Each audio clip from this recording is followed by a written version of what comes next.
A lot of people are comfortable with the idea of Jesus as a great moral teacher who showed us the way to love each other and to live at peace with one another.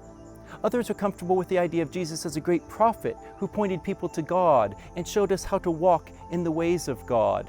Lots of people are happy with Jesus as a social revolutionary who came to eradicate poverty, to make sure that everyone gets their proper human rights that they have coming to them, and to make this world a better place to live with justice everywhere.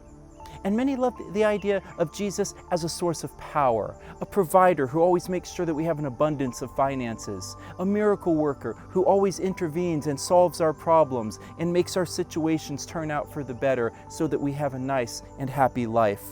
But here's the problem. We don't have the option of forming Jesus into our image. We don't have the option of choosing the kind of Jesus that we want him to be. Because he's not just a holy man from God. He's not just a way to tap into the power of God. He is God. And that knowledge, that understanding, changes everything. When we understand that he is God, that he is the creator, and we are his creation, then we understand that we belong to him.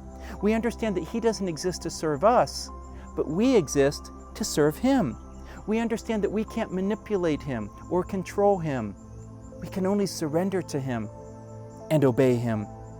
And the gospel writers make it clear that Jesus was not just a man. He's the eternal Son of God. And that's the testimony that we see throughout the Gospel of Luke. In last week's reading, we saw testimonies from multiple directions that made it clear that this baby born to Mary was God in human flesh. And in today's reading from Luke chapters 3 and 4, we see more of the same. It begins with the testimony of John the Baptist, who Luke says was here to prepare the way not just for the Messiah, but for the Lord. And John himself makes it clear that he is just a man. But the one coming after him is much more than that. He says, the one coming after me will baptize with the Holy Spirit. And only God could do that. Then there's the testimony of the Spirit himself and of the Father. At the baptism of Jesus, when he comes up out of the water, the Spirit descends on Jesus in the visible form of a dove for everyone to see. And then the Father speaks audibly for everyone to hear and says, "You are my beloved Son, in whom I am well pleased." Chapter 4, Jesus is tempted by the devil in the wilderness, and the whole dialogue is an attack on the identity of Jesus. Over and over, the devil begins with, "If you really are the Son of God." Jesus himself also testifies to this truth. He stands up in the synagogue and he reads from Isaiah chapter 61, a passage about the Messiah who is filled with the Spirit. And remember, Luke already made it clear that this Messiah is also the Lord. And Jesus tells the people that he himself is the one that Isaiah is talking about. It's so clear from the testimony of Luke that Jesus is the eternal Son of God, the one who John begins his gospel describing as the Word who was with God and the Word who was God. It was so clear that even the demons testified to this. We see that twice in the last part of chapter 4.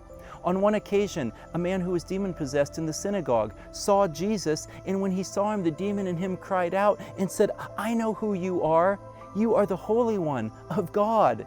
And then Luke says that on many occasions it was common that demons and people would see Jesus and cry out, "You are the Son of God." John knew it. Jesus knew it. The angels knew it. Even the devil and his demons knew it. We need to know it too.